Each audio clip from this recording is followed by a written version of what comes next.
From an educational standpoint, this is definitely one of the best episodes of the Faraway Paladin of the season so far, for sure. And the reason that I say it's like one of the most educational episodes is as Will entered this new nation, this new city of White Sails, right? We immediately were introduced to the church. And in most anime, and I mean, like in most anime and most shows, typically the church is represented by being this chaotic, kind of like very corrupt mess, right?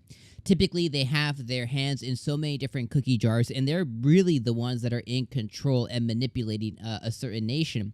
And in the city of White Sails, it was honestly no different. There still is a lot of that going around to where this church is still manipulating a lot of the things and a lot of the happenings around White Sails. So our immediate thought, mine as a viewer, yours probably too, is that this church is extremely corrupt. And then when we got introduced to who the bishop was, this very loudmouth, spit in your face, pushing his weight around kind of guy, it further exemplifies that even more for us to think like, this is an extremely corrupt church. But I really love what this episode ended up doing to us is it put the bishop front and center with, the bishop immediately barging into Will's conversation with the prince.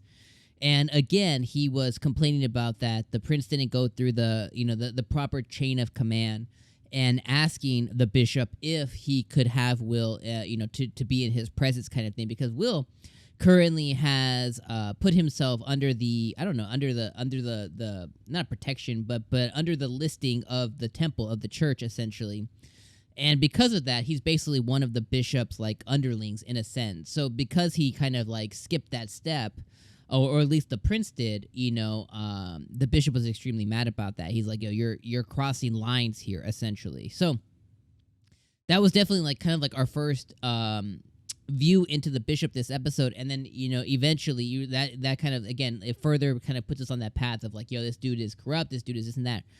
What I really, really love to see is that's not the complete truth. So when Will ends up going back with the bishop and kind of begin learning about him, he actually turns his curiosity and his wonderment of who this guy is and is he evil kind of thing into respect. And the reason being is when he's talking to Will about, the god or goddess's protection, right?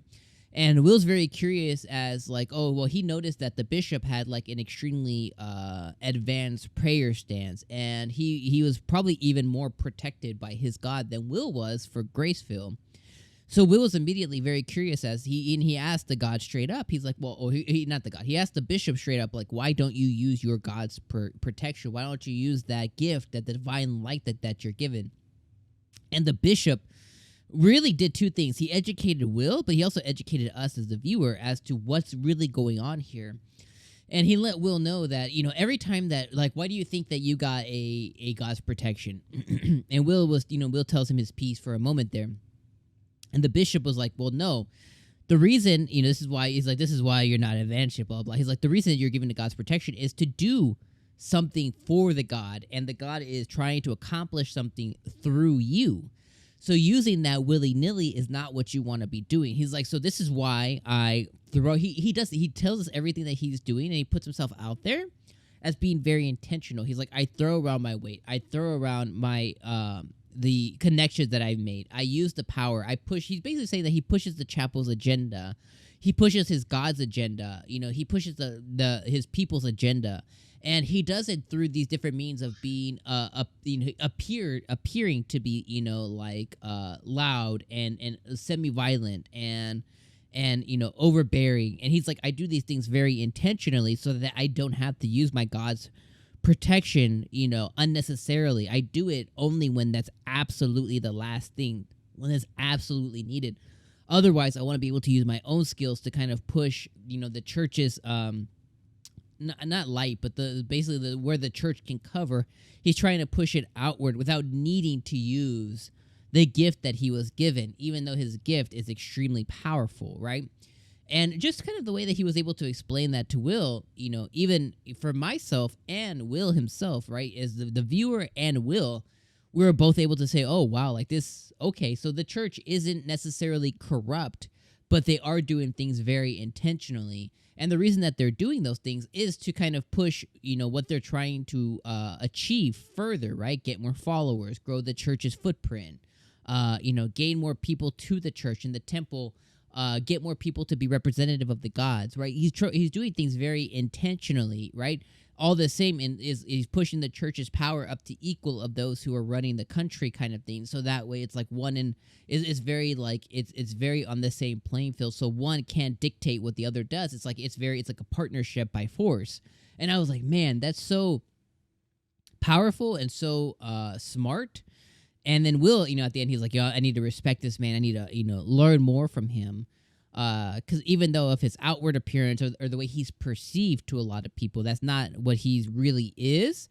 He's doing those things intentionally, even if he does rub people the wrong way, even though he does maybe gain the hate of certain individuals, he's doing it with knowing that he's doing it. And I was like, man, that's powerful. Then we got, as far as before I move on from the church's part, we got introduced to his daughter, which we found out that the bishop had a lot of different kids, adopted children, because he used to run an orphanage before he came here. And he brought those children with him here. So those are his children. You know what I mean? So I'm sure they've all grown up with him as the father figure since they were very small, since they were children. So they look at him like a father. So we get introduced to the girl. I forget what her name is, but the blonde girl. I think her name maybe is Anna or something. I don't know. But we get introduced to her, and she's like his right hand girl kind of thing. And I don't know if that's exactly the thing, but we came to find that the bishop's gonna send a couple of his folks with Will as he kind of goes into the Beast Woods, and I'm hoping that girl's one of them. But we got introduced to her as being one of the daughters, and then we got to know that, hey, the bishop has a lot of children, quote unquote, along with his followers. He has a lot of children as well. So that was really cool to find out too. For the rest of the episode, though, the prince was able to agree upon Will's request. Will ends up going and finding a very interesting individual to buddy up with him to go to the beast forest, the beast woods. He finds some crazy people at the bar, some crazy adventurers willing to put their lives for glory on the line, which I thought was really cool. And the episode ended with Will be knighted, which I thought was really cool. He ends up being a knight of White Sails, which I thought was really, really dope for Will.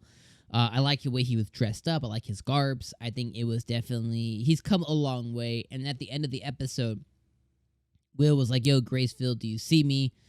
Blood Mary, do you see me now? He's like, I've made companions, I've made friends, and I'm pushing forward. And I was like, that's really, really cool. We got to see Will's growth. And our boy's now a knight, like an official knight. And he did it by his own merits, and he did it by his own accomplishments. And I think that's really cool. So, I mean, as you guys have heard, I think this episode is really good. There wasn't any quote-unquote action, but I love learning about the world. One of my favorite things when it comes to anime is world building and being able to be introduced to characters that are being developed pretty well. Being introduced to somebody who seems like antagonistic, being not that, is really cool too.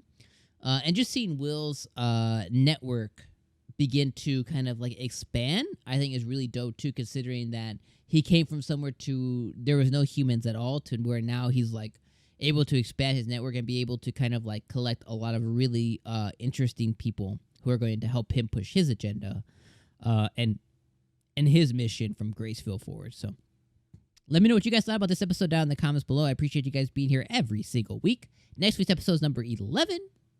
And I'm definitely excited to see the beginnings of them tiptoeing their way into the Beast Forest. And eventually, hopefully before the season ends, we're able to see Will slay the demon, I don't call him Demon Lord, Demon Boss, before the season ends, and kind of see what will come next for our boy Will. So leave a comment down below on what you guys thought. Leave a like, leave a subscribe, and make sure if you guys missed our reaction, go check that out. It's on screen already.